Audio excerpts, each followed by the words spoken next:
So, how to convert 65 into a binary number? It helps to be familiar to the power of 2. 2 to the 0 power is 1. 2 to the first power is 2. 2 to the second power is 4. 2 to the third power is 8. And 2 to the fourth power is 16. 2 to the fifth power is 32. 2 to the sixth power is 64. And 2 to the seventh power is 128. Now, we don't need to go further because 128 is exceed of 65. So, the highest number that is the highest base 2 number that less than 65 is 64.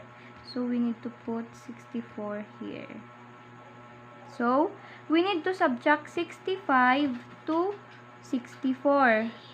So, we have 1. We need to put 1 there.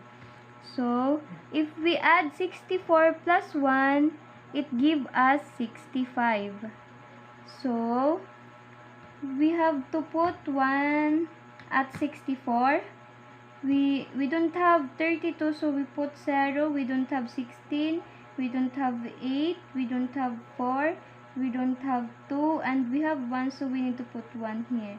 So, therefore, the binary number of 65 is 100001.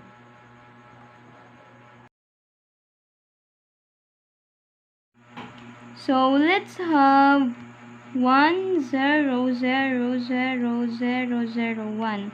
And how to convert binary into a decimal number. Now, the first value is 2 to the 0 power, 2 to the first power, 2 to the second power, 2 to the third power, 2 to the fourth power, 2 to the fifth power, and 2 to the sixth power. So, we don't have to focus on the 0 numbers. This is the only number. And 1 times 2 to the 6th power is equals to 64 plus 1 is equals to 65. So, therefore, the binary number of 10000001 is equals to 65.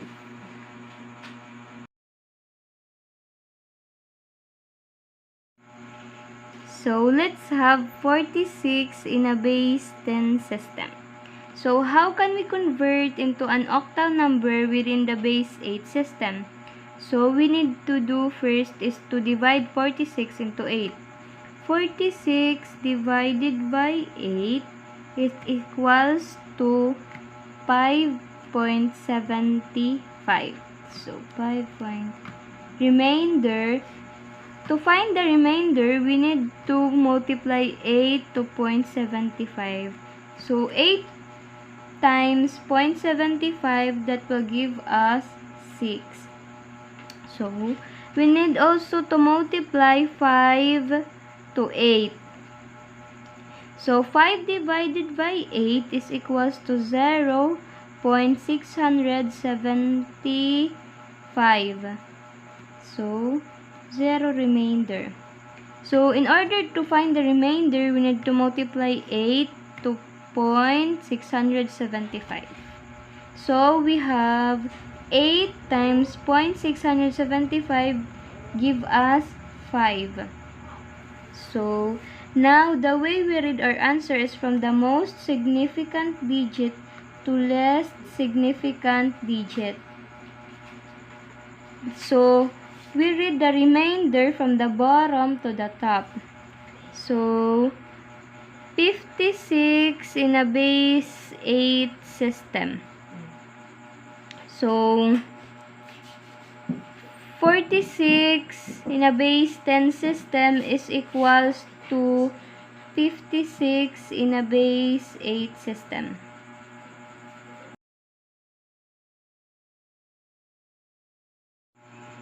So, let's have 56 in a base 8 system. So, this is 8 to the 0 power and 8 to the first power. And we have to do is add this number. 5 times 8 to the first power plus 6. 6 because all number that has 0 power is equivalent to 1. So, 5 times 8 is equals to 40. And 40 plus 6 is equals to 46. So, therefore, 56 in a base 8 system is equals to 46 in a base 10 system. Example, we have 51 in a base 10 system. So first, we need to know the number that corresponds to hexadecimal system.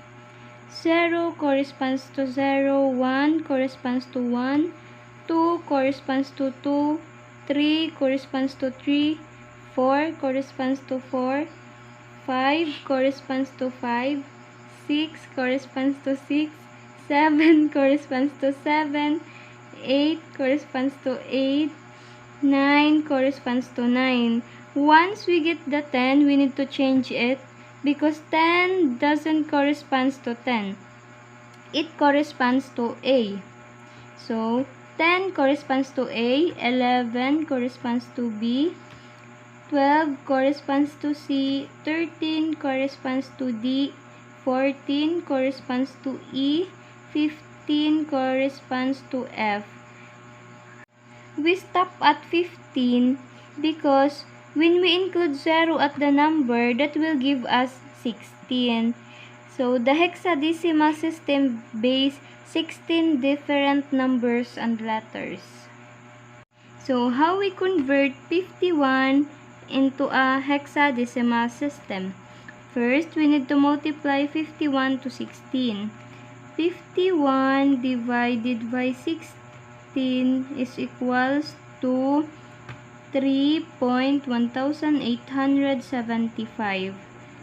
So, just right here and remainder. So, we need to identify the remainder. To identify the remainder, we need to multiply 16 to 0.1075. So, 16 times 1875 is equals to 3. So, we need to take the 3 here. And 3 divided by 16, and that will give us 0.1875 also. So, we need to put 0 here and remainder. So, to identify the remainder, we need to multiply 16 to 0.1875, and that will give also a 3. So, now once we get the 0, it is when we stop and focus on this number. So, 3 and 3, convert the number into a hexadecimal system. So, 3 corresponds to 3, 3 corresponds to 3. So, now the way we read our answer is from the most significant digit to least significant digit. So, we can read the remainder to the bottom to the top. So, therefore, 51 in a base 10 system is equals to 33 in a hexadecimal system.